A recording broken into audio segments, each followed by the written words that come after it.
L'Esprit sonde tout, même les profondeurs de Dieu. 1 Corinthiens 2,10. Le thème du 6e chapitre de l'Épître aux Romains peut être résumé par ces mots. Le double message de la croix. Ce titre est condensé lui-même dans les deux faits fondamentaux exposés par l'apôtre Paul en relation avec le calvaire. Christ est mort. Nous sommes morts. Le règne de la mort qui a prévalu sur toute la race humaine est la preuve de la chute de l'homme. La mort est entrée dans le monde par le péché.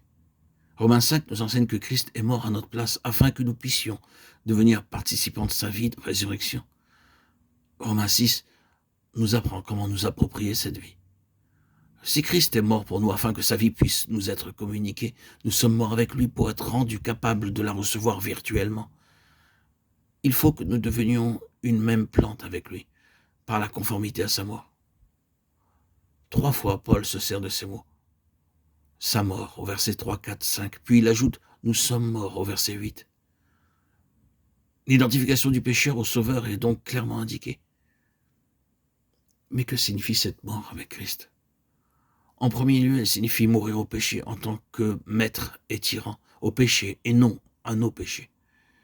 Elle signifie en outre tout ce que Dieu veut faire pour nous par la crucifixion de notre vieil homme avec Christ. Romains 6, 6. Le Saint-Esprit est prêt à la rendre efficace jusqu'au tréfonds de notre être intérieur, jusqu'à ce que le péché ait perdu son emprise dans tous les domaines. Cette mort agit d'une manière plus profonde que ne l'implique le renoncement aux choses visibles et extérieures. Elle pénètre dans les retranchements les plus secrets de notre être, jusqu'à ce qu'il y ait établi une libération absolue de l'esclavage et de la tyrannie du péché. Elle accomplit une œuvre si étendue par le ministère de l'Esprit éternel lui-même que le pivot de notre vie est changé, que l'âme est replacée dans son centre légitime, le Dieu d'éternité. Jusqu'à quelle profondeur doit pénétrer cette mort ? C'est la question que je vous pose. Quand l'Esprit de Dieu effectue cette œuvre radicale en faisant nôtre la mort de Christ, il s'agit d'une opération d'une plus grande portée que la seule purification de notre cœur. C'est une coupure, une séparation qui ne peut être exprimée que par tout ce que le mot mort implique. Le croyant est soustrait à un maître cruel appelé péché, par l'action de l'Esprit de Dieu qui s'exerce au centre même de son être et l'affranchit afin de le rendre capable d'obéir à Dieu.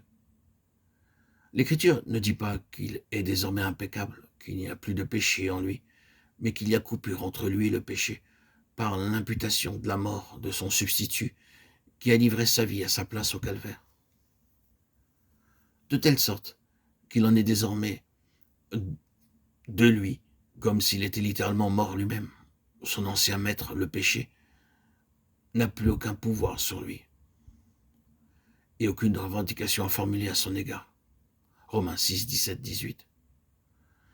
Maintenant que nous sommes morts avec Christ, la loi sous l'empire de laquelle nous étions autrefois maintenus a perdu son pouvoir sur nous, de sorte que nous ne sommes plus dans l'ancien esclavage de la lettre, mais dans le service nouveau de l'esprit.